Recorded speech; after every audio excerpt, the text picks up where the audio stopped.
buenas, amables televidentes. El conversatorio de la Fundación Institucionalidad y Justicia del día de hoy cuento con la gratísima presencia, la honorable presencia, honorable magistrado, del magistrado Gunter Hernán González, juez del Tribunal Superior peruano, así que en nombre de la Fundación le agradezco, magistrado, que en esta ocasión haya correspondido a la invitación de este conversatorio. Bueno, muchas gracias a ustedes en esta mi primera visita a vuestro hermoso país y estamos pues para responder las interrogantes que tuviese. Pero la verdad es que yo diría que de la fecunda visita, porque la verdad es que usted hizo muy grandes aportes en todo lo que fue este seminario internacional que celebramos durante esta semana y que fue sobre el derecho registral, todo lo que tiene que ver con asuntos inmobiliarios, en fin. Y se me ocurre hacerle una pregunta. Cuando hablamos de derecho registral, ¿estamos hablando de derecho inmobiliario? ¿O cuándo confluyen y dónde se separan ambos? Fíjese, yo pienso que debemos partir de una diferencia fundamental que es el sistema de transmisión de derechos por un lado y el sistema registral por el otro.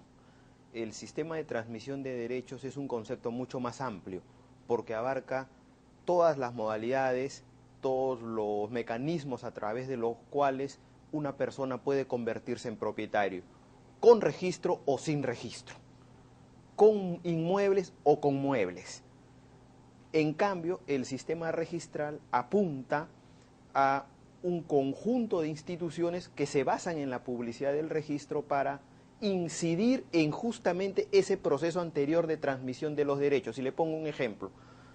En el caso de los muebles tenemos un sistema de transmisión de los derechos regulado normalmente en nuestros países en los códigos civiles, pero esos muebles no tienen un sistema registral, que solo aparece en algunos muebles, por ejemplo en el Perú, pero en general en los inmuebles. Entonces, en conclusión, yo le diría que el sistema de transmisión de los derechos es un concepto más amplio. Allí también se enmarca el derecho, por ejemplo, inmobiliario, que tiene una mayor amplitud que el sistema registral, y le pongo un ejemplo.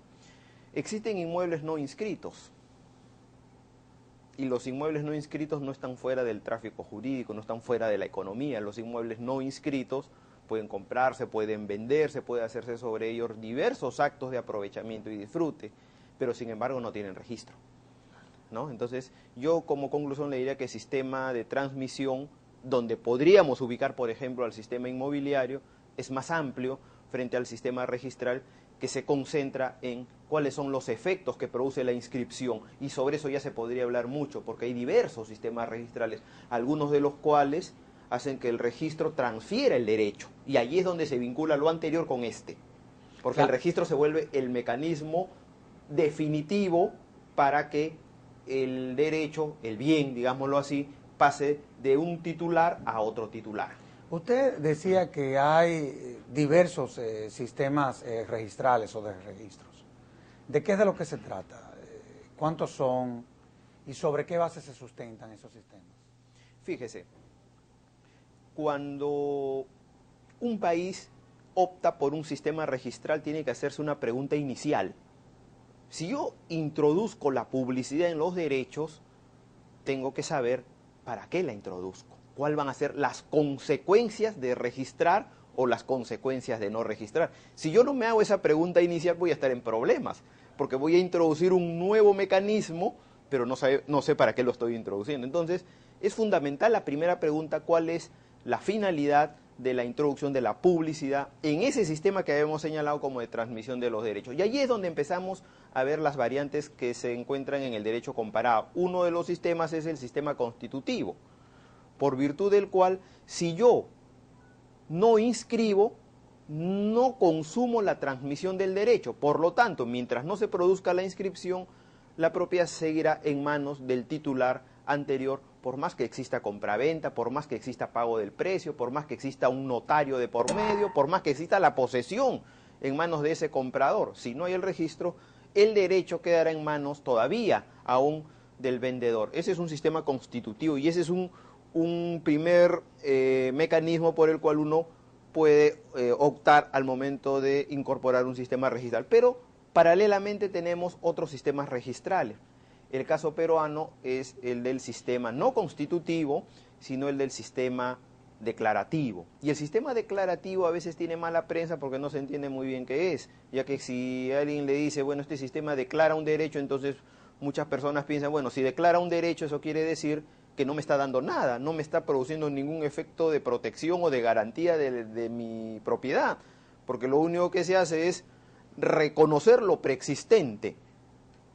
¿Cuál es mi garantía en un registro declarativo? Y en un registro declarativo yo le voy a responder cuál es la garantía. Uno de los mayores problemas que se enfrenta en cuanto a inseguridad del tráfico, de las transacciones inmobiliarias, es el famoso caso de la doble venta. Es decir, un propietario que un día le vende a uno y al día siguiente le vende a otro. El sistema declarativo lo que hace es lo siguiente: reconoce que la transferencia de la propiedad se produce de acuerdo al sistema de transmisión de los derechos tradicional según los códigos civiles, que puede ser por el solo contrato, puede ser por la posesión, la tradición, o puede ser tal vez un sistema formal con escritura pública. Entonces, admite el sistema tradicional de transferencia de los derechos. Pero ¿qué cosa produce la inscripción en el registro declarativo? Produce lo siguiente: en caso de doble venta, es decir, del vendedor que le vende a un comprador y luego le vende a otro comprador, la preferencia la otorga no la antigüedad del título, no la antigüedad de la posesión, sino la otorga la antigüedad de la inscripción, o sea, quién inscribió primero. Los registros declarativos tienen la ventaja de producir el mismo efecto protector que un registro constitutivo. ¿Por qué? Porque el primero que inscribe en caso de conflicto de derechos con otro comprador, por ejemplo, está en mejor situación y por lo tanto el registro le garantiza la adquisición, que es exactamente lo mismo que hace un registro constitutivo. Entonces me preguntarán, ¿y entonces cuál es la diferencia entre uno y otro? Porque si el hecho de inscribir me da preferencia en el declarativo y el hecho de inscribir me da preferencia en el constitutivo, entonces tal vez estamos en una mera disquisición escolástica sin trascendencia práctica. Pero ahí viene justamente la diferencia que hace, en mi opinión, preferible el sistema declarativo. Y es el siguiente: en el sistema constitutivo, ni siquiera interpartes, a falta de inscripción, el derecho se transfiere. Imagínate que yo te vendo a ti un inmueble, pero no hay registro. ¿Quién es el propietario? En un sistema constitutivo, si yo te vendo un inmueble y no hay registro, el propietario sigo siendo yo. A pesar que yo ya te vendí, ya manifesté mi voluntad de venderte, yo ya recibí el precio, ya te entregué la posesión, ya fuimos donde un notario, pero sigo reteniendo la propiedad. ¿Te das cuenta lo inflexible del sistema? Tú ya estás en posesión, estás asentado, vives con tu familia, etcétera, pero no eres dueño. En cambio, en el sistema declarativo se respeta la realidad de las cosas. Tú eres el propietario como comprador, porque tienes tradición, tienes contrato, tienes probablemente ya la intervención del notario, etcétera. Entonces, ¿cuál es la diferencia? En ese punto hay una diferencia importante, que es que en el sistema constitutivo, ni siquiera entre las partes del contrato se produce la transferencia sin la inscripción. En el sistema declarativo es todo lo contrario. Tú, sin inscribir, ya serías propietario, que es más acorde a la realidad sociológica de las relaciones jurídicas. Y además, también protege. Porque si yo te vendo a ti y tú no inscribes y le vendo a un tercero, y ese tercero sí inscribe, en el registro declarativo la preferencia la obtendrá el señor que inscribió. En ese punto se iguala al constitutivo. Entonces yo lo definiría así: sistema declarativo y constitutivo es igual protección para el que inscribe, en eso están iguales, pero mayor flexibilidad, porque en las relaciones interpartes la transferencia ya se ha producido, y eso es muy importante, porque si tú ya eres el propietario, pues puedes arrendar, puedes construir, puedes realizar una serie de actos de los cuales tú estarías imposibilitado por falta de la inscripción. Y bien sabemos que en nuestros países, y creo que República Dominicana no es una excepción, Perú tampoco, existe una gran cantidad de personas que son propietarias, pero no están inscritas. Entonces, ¿qué hacemos ante ello?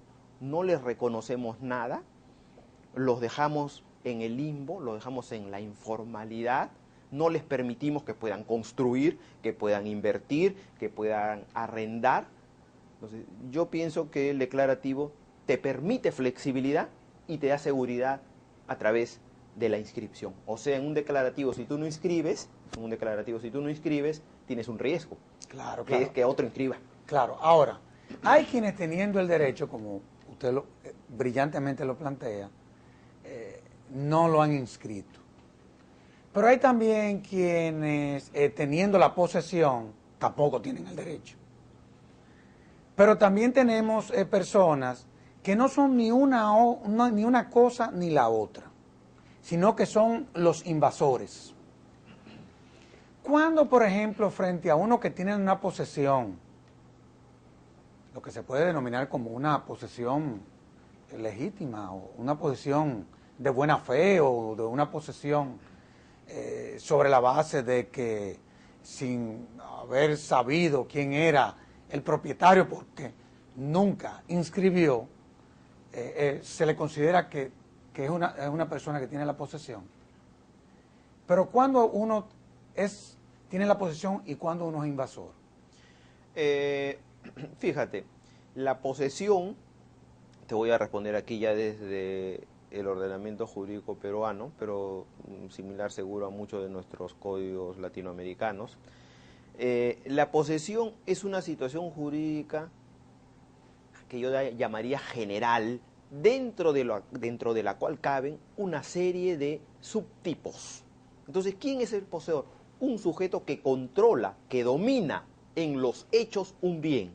Ese señor, sin importar si tiene título o no tiene título, es poseedor. Por ejemplo, mañana se roban una computadora. El señor que se lleva la computadora sin pedirle permiso a su propietario, una laptop digamos, es poseedor. ¿Por qué? Porque quiera o no, querramos o no, estemos de acuerdo o no, el hecho concreto ¿cuál es? Que el señor tiene el control del bien. Entonces, el señor es un poseedor, pero dentro del concepto amplio de posesión, que también abarca a nosotros, que tal vez somos propietarios de una misma laptop. Entonces nosotros podemos ser propietarios y poseedores, pero el ladrón también es poseedor. Entonces, fíjate la amplitud del concepto. No, Que aún con el inconveniente que en materia de bien mueble la posesión vale título. que es un concepto que viene pues efectivamente del código francés, Sí, ¿no? sin lugar a dudas. Entonces, la posesión es un fenómeno general que abarca al sujeto propietario con título como al sujeto que no tiene absolutamente ningún título y es más, actúa de mala fe. Pero dentro de esa amplia gama hay subtipos. Y por ejemplo, el poseedor, que tú y nosotros conocemos como invasor, o sea, el señor que usurpa un inmueble, o sea, que despoja de la posesión a un anterior poseedor, porque eso es un invasor, el que sin autorización del poseedor toma la posesión e inicia una nueva situación, obviamente de facto y no jurídica. Bueno, este señor poseedor, también, invasor que también es poseedor, va avanzando en cuanto a la protección que el ordenamiento jurídico le da. El señor que hoy invade no tiene ninguna protección. ¿Por qué? Porque el anterior poseedor puede recuperar inmediatamente la posesión. Traemos a la policía y recuperamos la posesión. Es decir, el invasor de un día no tiene protección. Pero ¿qué pasa si el poseedor se va sentando? Nació invasor, pero ahora tiene 6 meses. Ya no podemos llamar a la policía. ¿Por qué? Porque la posesión es un valor por sí mismo que se protege y se defiende. ¿Por qué? Para evitar la violencia, para mantener la paz. Imagínate que todos nosotros podamos, porque decimos que somos los propietarios o que tenemos el derecho, podemos lanzar a diestra y siniestra uno u otro poseedor, y el otro poseedor también puede decir, no, pero yo pienso que tengo el derecho, entonces también te lanzo a ti. Entonces entraríamos en una espiral de violencia incontrolable. Por lo tanto, cuando la posesión se consolida, se tiene una protección provisional. ¿Y cuál es la protección provisional? Que no puedes dejar de poseer, no puedes ser afectado en la posesión, salvo que el sistema institucional reponga en la posesión al afectado anterior. Pero si el sistema institucional, ejemplo, el sistema de justicia, no se pronuncia, el poseedor, invasor, mantiene la posesión. Fíjate entonces que ese poseedor de un día que no tenía nada, va empezando a consolidar una situación, porque ya si tiene 6 meses, es cierto, es una atribución que es meramente provisional, no le da más que eso.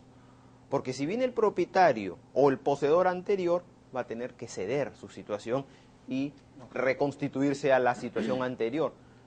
Pero este poseedor puede seguir avanzando y de repente ya transcurre más de un año desde el acto de la invasión, en cuyo caso, según muchos de nuestros códigos civiles, pasado el año, el poseedor afectado anterior ya no puede recuperar la posesión por la vía sumaria, o sea, por la vía rápida, en donde solo se discuta quién era el poseedor, sino ahora va a tener que recuperar la posesión a través de un proceso más amplio, llamado plenario o reivindicatoria.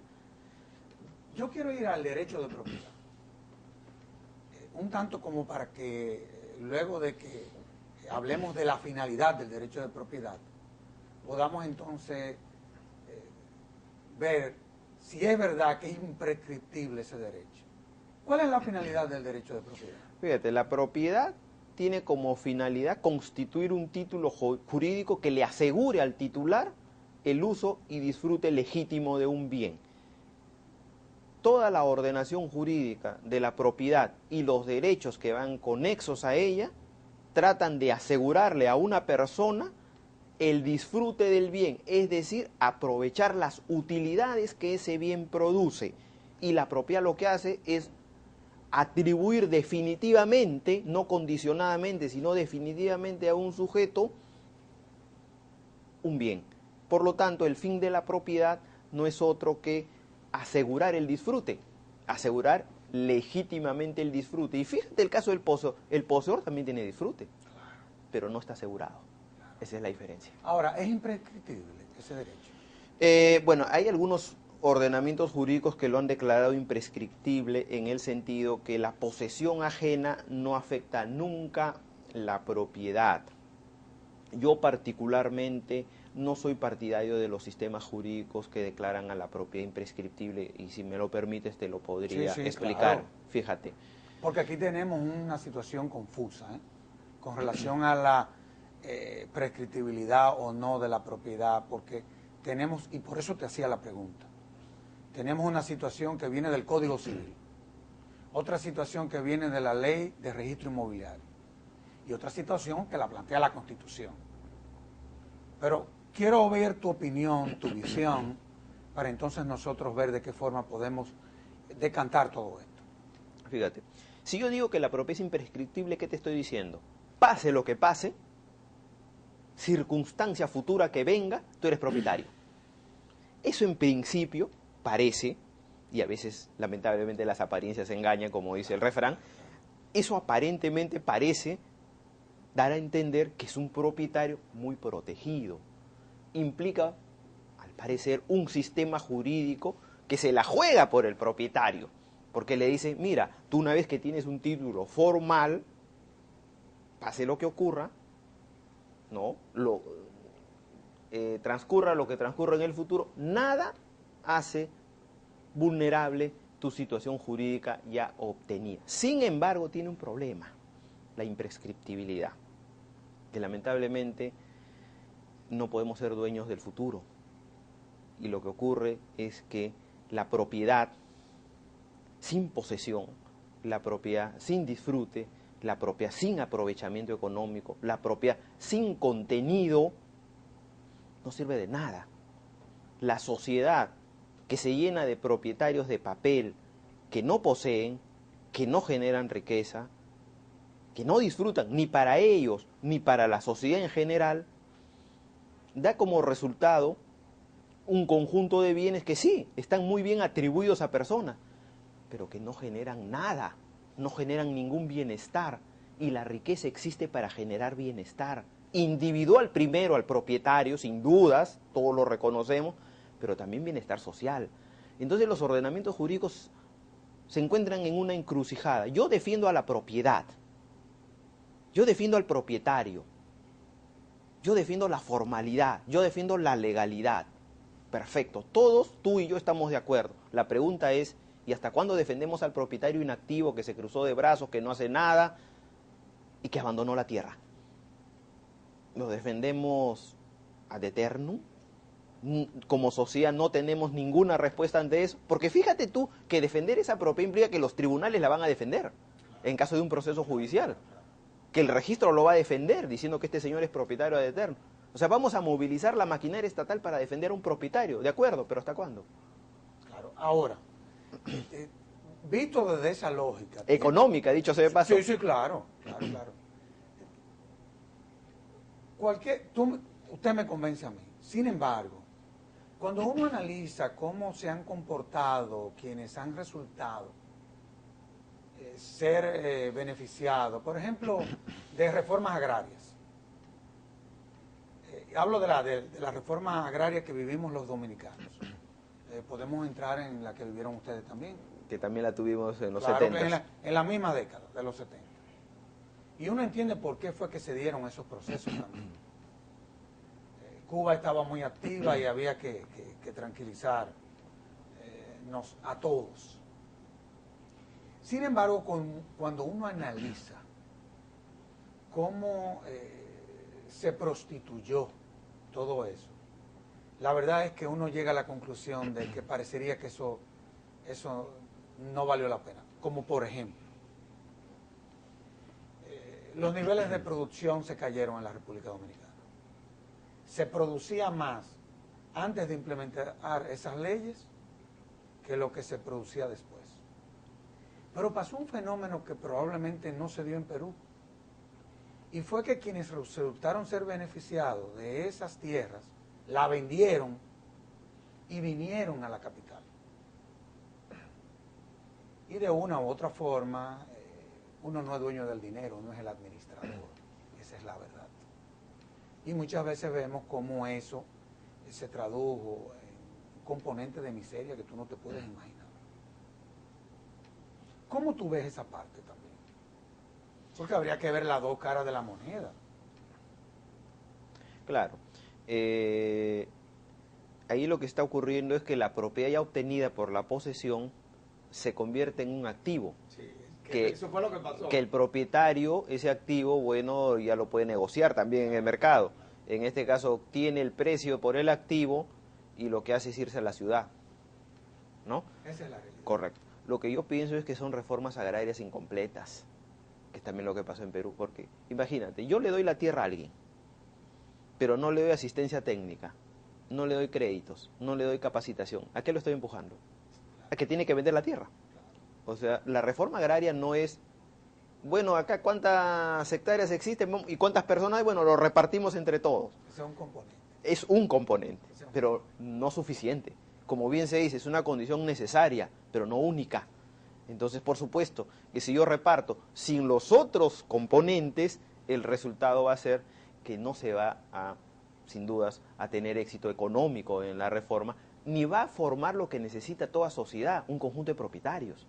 Porque una sociedad sin propietarios, en donde la propiedad esté acaparada en pocas manos, la pregunta es si va a tener legitimidad.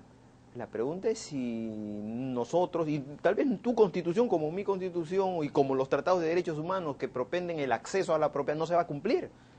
Porque el acceso a la propiedad no solamente es una bonita frase, sino también es la posibilidad de que el ser humano pueda con libertad y con dignidad tener bases mínimas para el desarrollo material, porque nosotros con libertad no es suficiente para desarrollarnos. Necesitamos un componente mínimo que nos asegure el bienestar material, que no solo es el acceso a la propiedad, sino son todas esas prestaciones que el Estado debería hacer para ponernos, por lo menos, el suelo parejo, salud, educación. Claro. Sin libertad, eso... patrimonio, dignidad. Esa es la realidad. Magistrado, vamos a hacer una pausa. Perfecto. Y de inmediato volvemos con este interesantísimo programa.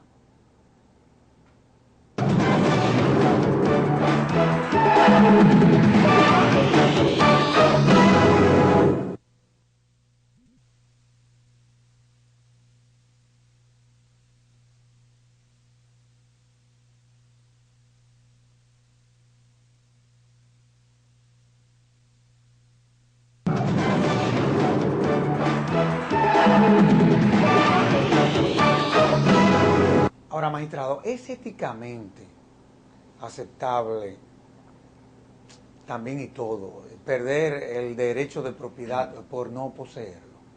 Es una, Porque eso es muy duro. claro, es una muy buena pregunta porque el derecho lamentablemente, o mejor todavía, afortunadamente, no se puede desvincular de la moral. Porque si no sería simple y sencillamente el mandato emanado de una autoridad, pero sin contenido, sin nada de por medio. Y lo que todavía pensamos que el derecho necesita la moralidad de por medio, tenemos que respondernos esa pregunta fundamental, que es cómo un propietario que tiene título, que tiene formalidad, que tiene legalidad, que le costó adquirir probablemente todo el trabajo de una vida, que eso es la propiedad al final, ¿por qué podría perderlo? ¿Por qué podría ser despojado por otro? ¿Cuál es la razón ética que se encuentra detrás de eso?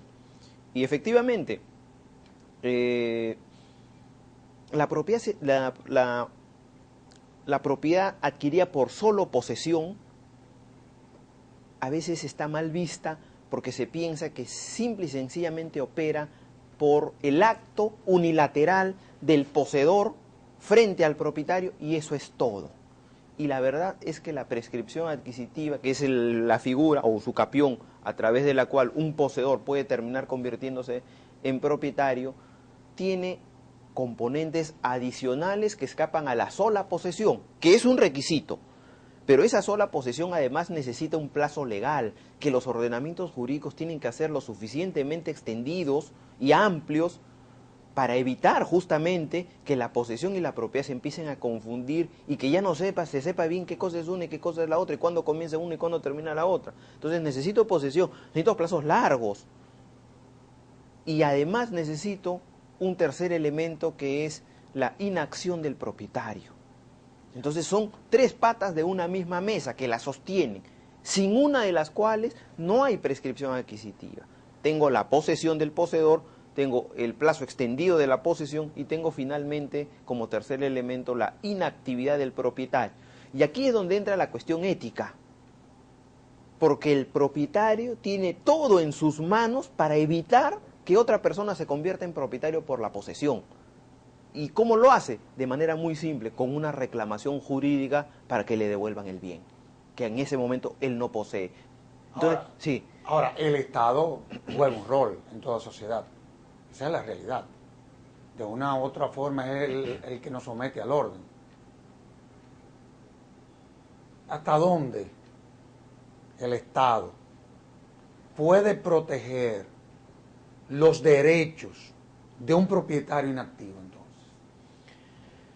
esa es la pregunta. ¿Hasta qué punto el propietario inactivo tiene protección por parte del Estado? Exacto. Y justamente ahí es donde entra el tema de los plazos. Porque justamente cuando la adquisición de este poseedor del derecho de propiedad y que habíamos visto que necesitaba una posesión por un plazo bastante extendido, ese plazo extendido no queda a la arbitrariedad judicial, ni queda a la arbitrariedad de una autoridad administrativa, sino que es la ley la que va a señalar estrictamente cuál es el plazo que se va a requerir. Entonces, en nuestros países, por ejemplo, en el caso peruano, se ha pasado de un plazo de prescripción adquisitiva de 30 años, que es casi media vida, que es mucho tiempo, porque tú imagínate una persona que 30 años no posee, algo está pasando allí. Algún mecanismo debe tener la sociedad para una inactividad tan extensa. Porque ojo, que no solamente es no poseer, es no reclamar el bien. Porque si tú lo reclamas, toda la prescripción adquisitiva que tú hayas avanzado queda en cero, queda interrumpida, queda anulada. Entonces, fíjate que tienes en la balanza un propietario que Claro, fácilmente puede evitar la posesión y prescripción del otro. Claro, Entonces, claro. el tema es cuánto. Nosotros tenemos 30 años, ahora lo hemos pasado a partir del Código de 1984 a 10 años. Lo curioso es que a veces en nuestros países se dice, bueno, yo no sé por qué se están fomentando las invasiones y las usurpaciones de terreno, pero es que justamente las reformas legislativas a veces se hacen sin pensar. Si tú bajas el plazo de la prescripción adquisitiva a tiempos tan breves, como Claro, por va a haber ejemplo 5 problemas. años o te pasas de 30 a Claro, 10 va a sin haber una problemas. explicación, es evidente que estás incentivando algo. Ahora, vamos a tener que volver a la prescripción.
Por ejemplo, cuando uno, y de eso hablábamos en el segmento anterior, pero de manera enunciativa, no explicativa.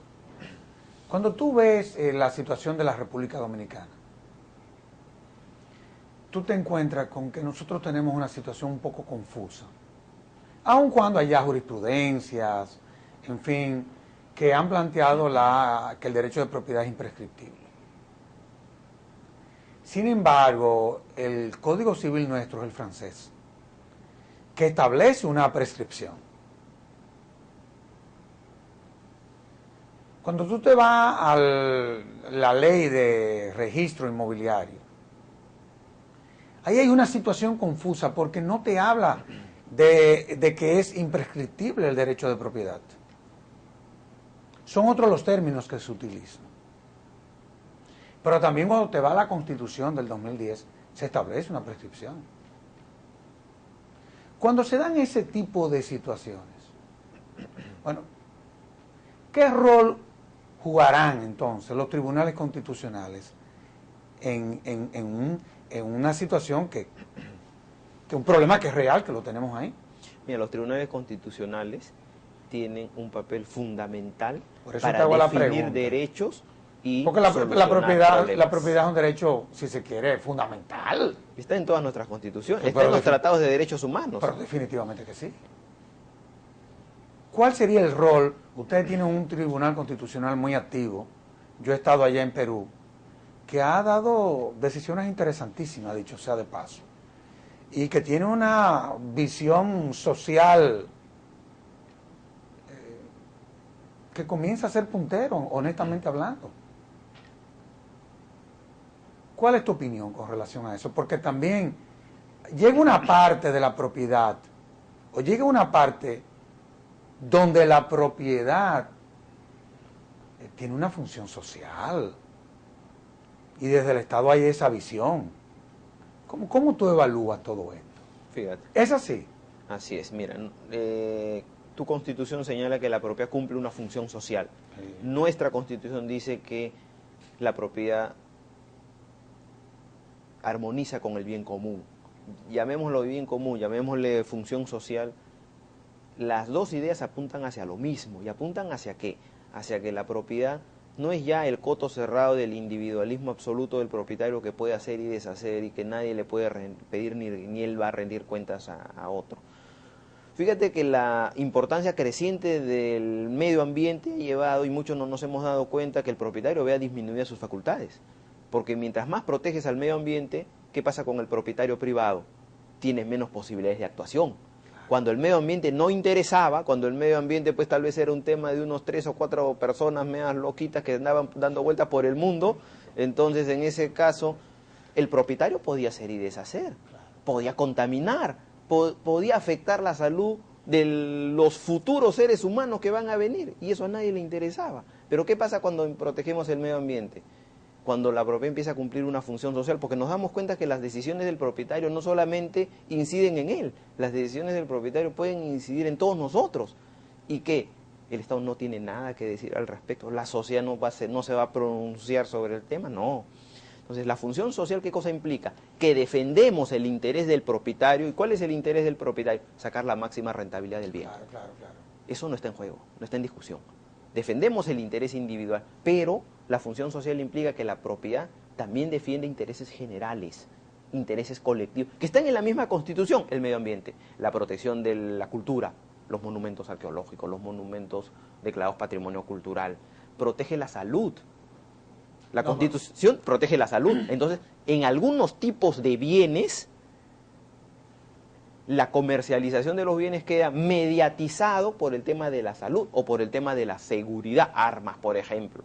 Entonces, la propiedad que apunta a defender al propietario en su interés individual de obtener la máxima rentabilidad, también hoy implica que se debe defender los otros intereses colectivos o intereses generales o intereses sociales que están en juego dependiendo de cada tipo concreto de bien.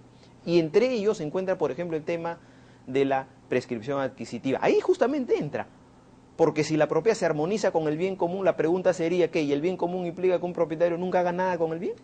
esa persona está en armonía con el bien común, con el bien de la sociedad. Otra, en el caso de la función social, una propiedad meramente individualista, en el sentido de que el propietario cerró las puertas, cercó su finca, desapareció, abandonó la tierra, nunca más lo vimos por aquí. ¿Cumple una función social? ¿Y dónde y cuándo nace el derecho de propiedad? Mira, yo pienso que el derecho de propiedad nace en las relaciones entre los seres humanos.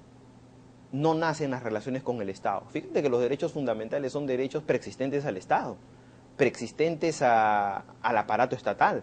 Son derechos del hombre, por ser tal.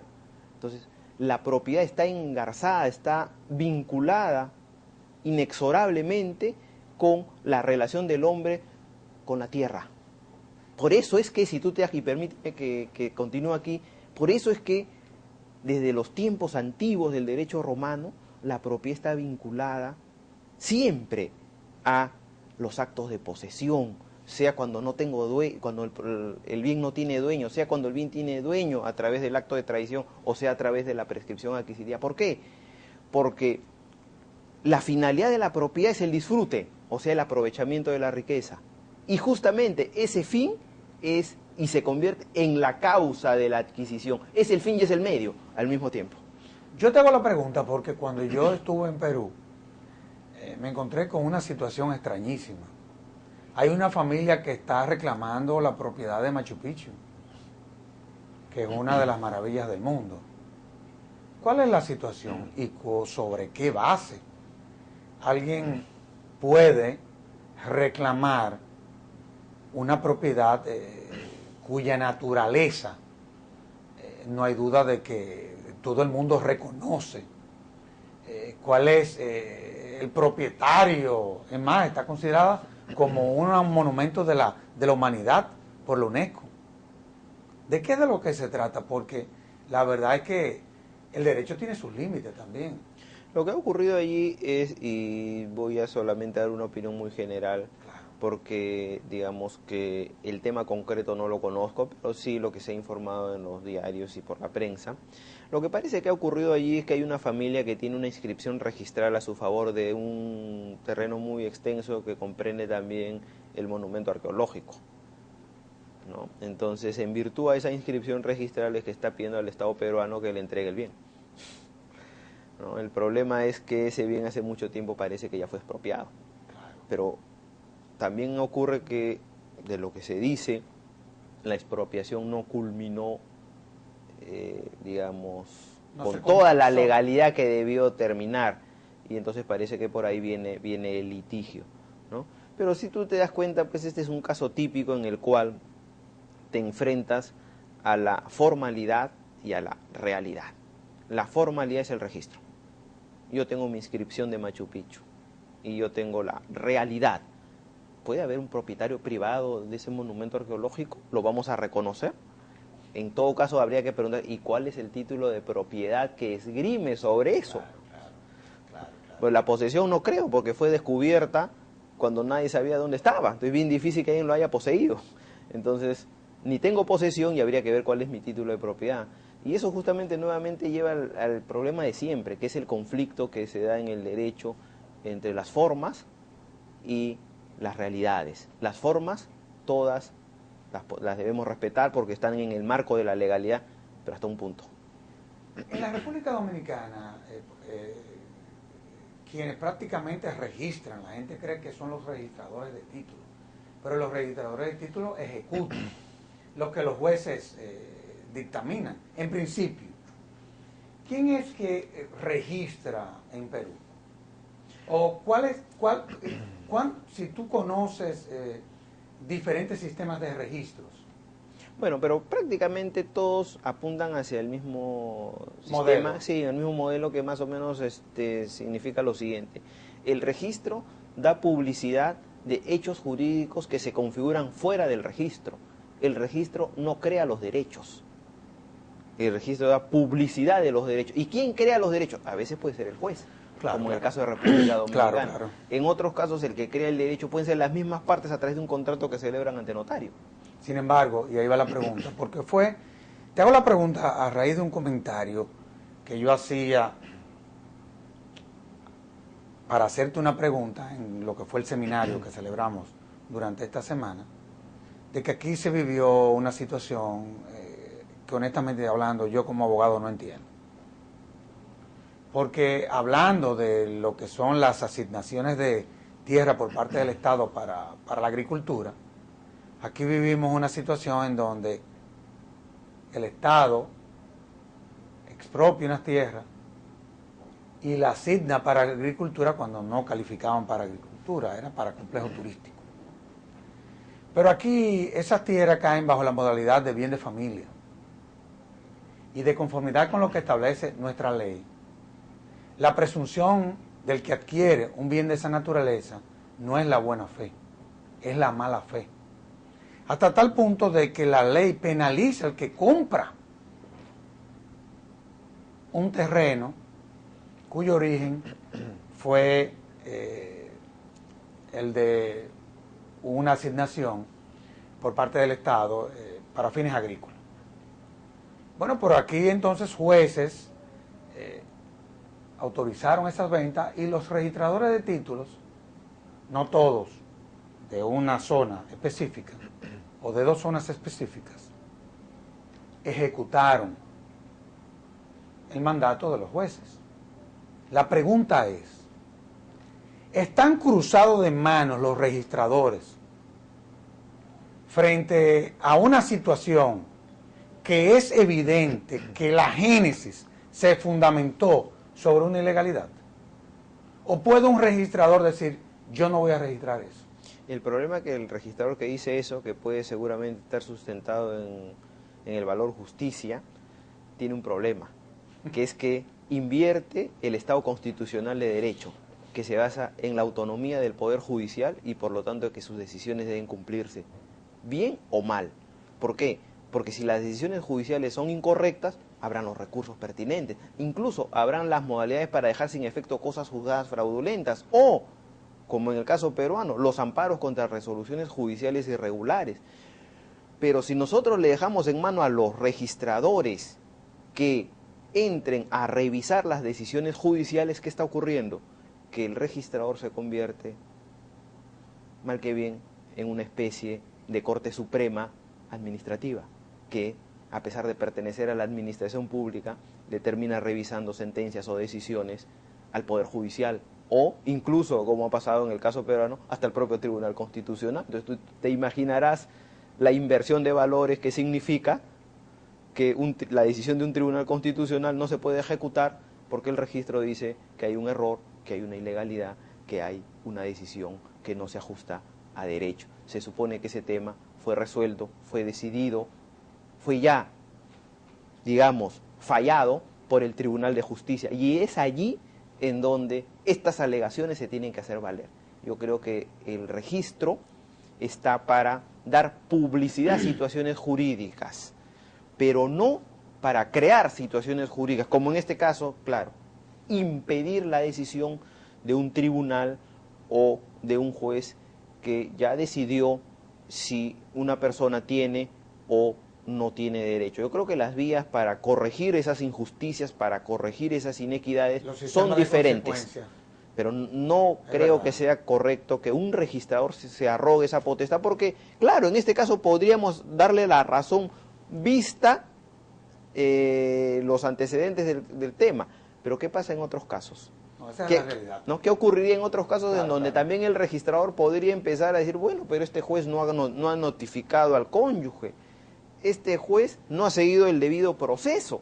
Terminaríamos convirtiendo a los registradores en una especie de suprainstancia del Poder Judicial. Y fíjate tú que para terminar un proceso judicial con éxito ya es suficiente calvario para el justiciable, para el litigante, para el ciudadano, pero ahora supongamos que tendrá que iniciar un nuevo proceso, esta vez contra el registrador, para lograr el mismo resultado. Tal vez parecería excesivo, ¿no? Yo creo que las decisiones judiciales tendrían que cumplirse, pero sin perjuicio, por supuesto, de los temas de remedios y mecanismos para revertir cosas juzgadas que son abiertamente fraudulentas, o por último, cada uno es responsable de lo que ha firmado.